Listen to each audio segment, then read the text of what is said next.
This is a 1981 Grumman F-14 Tomcat, and it was the primary fleet air defense fighter for the United States Navy. The F-14 was immortalized in films such as The Final Countdown and TV shows like JAG, and it has achieved a legendary status.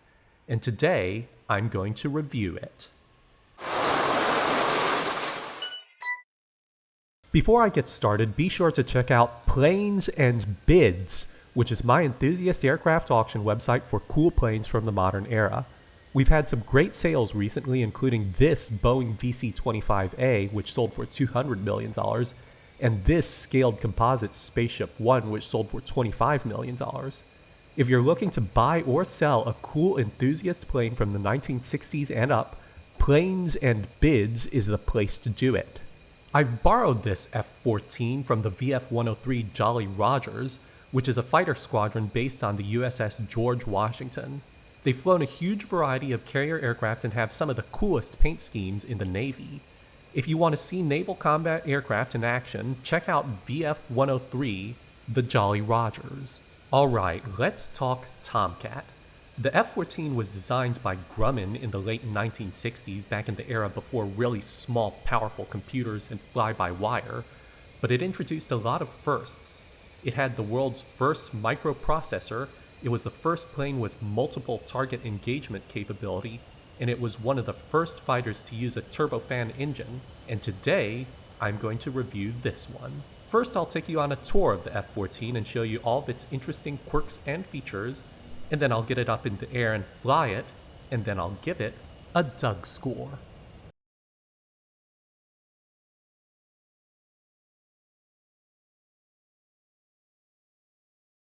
I'll start the quirks and features of the F-14 in the backseat, where you'll notice this control stick. Nothing too unusual there, except it's not a stick at all. Take a look. Grumman calls this a hand control unit, and it's used to control the radar. That's because the radar in the F-14 is so powerful and so complicated, it needs an entire crew member, a radar intercept officer, just to operate it. Anyway, you can see the hand control unit works like a computer mouse. You press one of these buttons to choose the screen it's using, then you press the trigger to move the cursor wherever you want. One item I really love is this button on the side of the HCU. Check this out, you press it and the radar goes into manual rapid lock mode, and the radar dish moves to exactly wherever I move the control. So if you have your F-14 and you want to point the radar around like a ray gun, now you know how. But my favorite part in the back seat is what Grumman calls the CAP, the computer address panel. This is used to access a lot of the utility functions of the F-14's computer systems. It doesn't look like any computers we have today. There's no screen or keyboard, it's just this set of buttons and a knob. But this was cutting edge in the 1970s, pretty crazy. The best part is here, turn the CAP to DL and you get options for the fighter data link. The idea is controllers on the ground can send messages to the F-14, and you can reply with these Wilco or Can't-Co buttons. If you ever wanted to know how to send instant messages from your F-14, now you know how. Next, we move on to the front seat of the F-14, where most of the flight controls are, but first, I want to talk about the weapon selector. You can see it here on top of the stick, and you just slide it up to select guns, or infrared, or radar missiles. So the more you slide it up, the longer range weapon you select. Very simple, very intuitive. I wish more planes would use something like this now. Next up, my favorite switch in the F-14 is this. It's called the DLC, or Direct Lift Control, and it does different things depending on when you use it. Take a look, when you're flying normally, you press the DLC button and it deploys the countermeasures, and when you move the thumb wheel here, it deploys or retracts the flaps. But with the gear and flaps down, the button partially deploys the spoilers and the thumb wheel adjusts them. This lets you instantly change the glide slope so you can land the F-14 extra precisely. That is a pretty useful feature. Moving on to the side panel, one notable item is this asymmetric thrust limiter switch, which is necessary because the F-14's engines are widely spaced and they're so powerful that if one suddenly stopped, you could end up in a spin. So for safety, you can't use full afterburner when one engine is out unless you flip the asymmetric thrust limiter switch, then you can use the full power of your remaining engine. The next quirk I want to bring your attention to is the climate control, and it's pretty basic. You have a temperature control here and you can choose where the air comes from, but it is incredibly loud. Take a listen.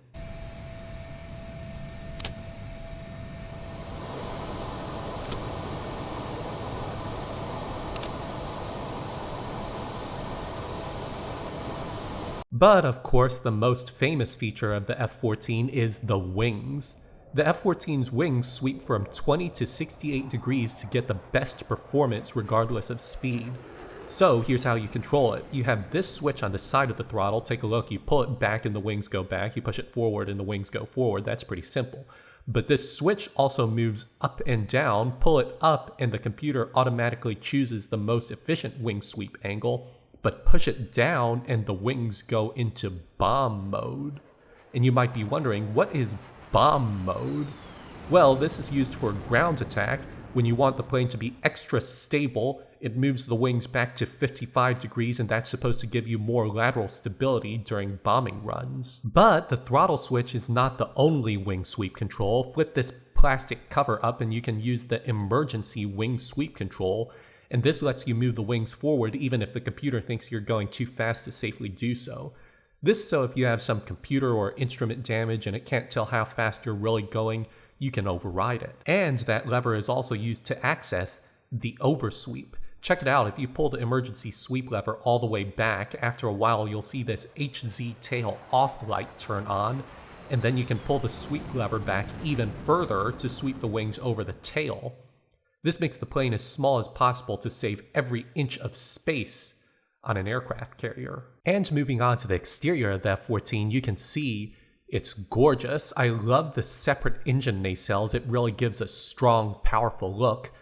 They're also functional. The separate nacelles allow the fuselage to be better shaped for high speed, and they give a place to store the missiles where they have a minimum amount of drag. The next thing you'll notice about the F-14 is that it is huge.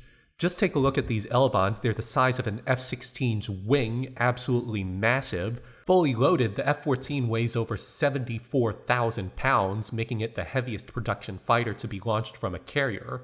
And the reason it's big is, it had to be to carry the enormous Phoenix missiles. Give you an idea, here's one next to a biplane. These missiles had to be gigantic to reach the long range they needed. And while we're back here, let's take a look at the engines. During service, many F-14s were upgraded with these General Electric F-110 engines, which solved a lot of reliability and power problems. Older planes with the Pratt & Whitney TF-30 engines had issues with compressor stalls and spins.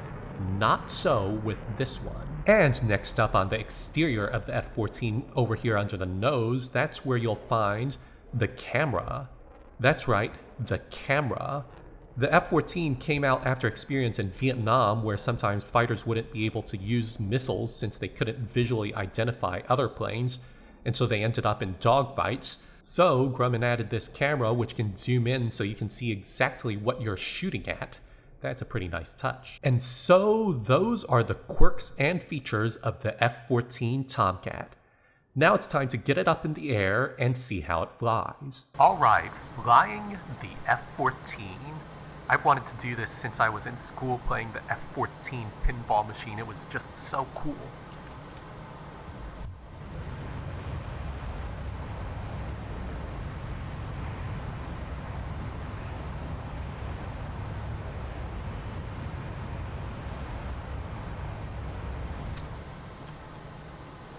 It's really intimidating at first because you know there's no fly-by-wire or computers to keep you from overstressing the plane.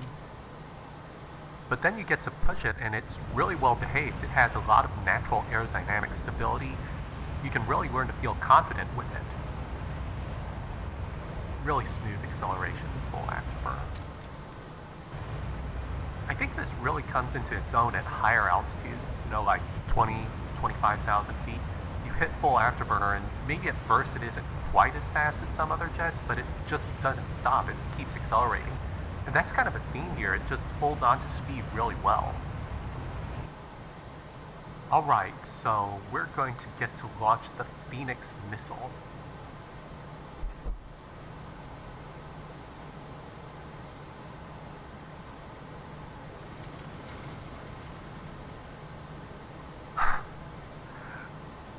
Wow. So to make sure the missile clears the plane, it gets ejected by pneumatic rams, and you feel that through the whole plane. Then the missile accelerates in front of you, and since it's so huge, it leaves turbulence behind it, and then you feel the whole plane shake again from that. That is absolutely ridiculous. I love it.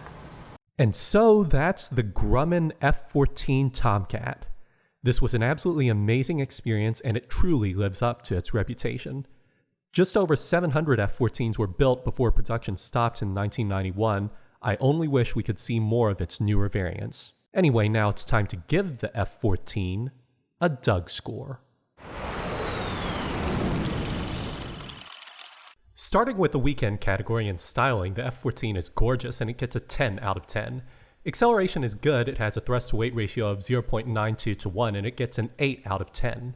Next is handling. The F-14 has a relatively low G-limit and spins or asymmetric thrust can be a challenge, but it's still very maneuverable and it gets a 7 out of 10.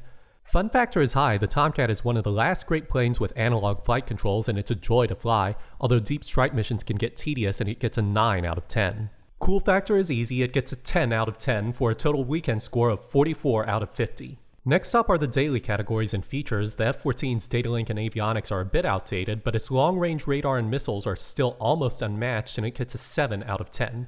Comfort is about average for a plane of this class. The cockpit is roomy but brought down by the loud environmental control system, and it gets a 3 out of 10. Quality is a mixed bag. The airframe is sturdy, but engine and hydraulics reliability are a concern with older models, and it gets a 6 out of 10. Practicality is okay for a plane of this class. The F-14 can carry up to 7,000 pounds of precision ordnance, but it needs an asymmetric loadout to do it, and it can't carry some of the newer standoff weapons, and it gets a 4 out of 10. Finally, value. The F-14 is hugely expensive, over $200 million adjusted for inflation, but also hugely capable, and it gets a 6 out of 10 for a total daily score of 26 out of 50. Added up, and the Ded Score is 70 out of 100, which places it here against other fighter aircraft. The F-14 is showing its age, but nothing will ever be as cool as the Tomcat.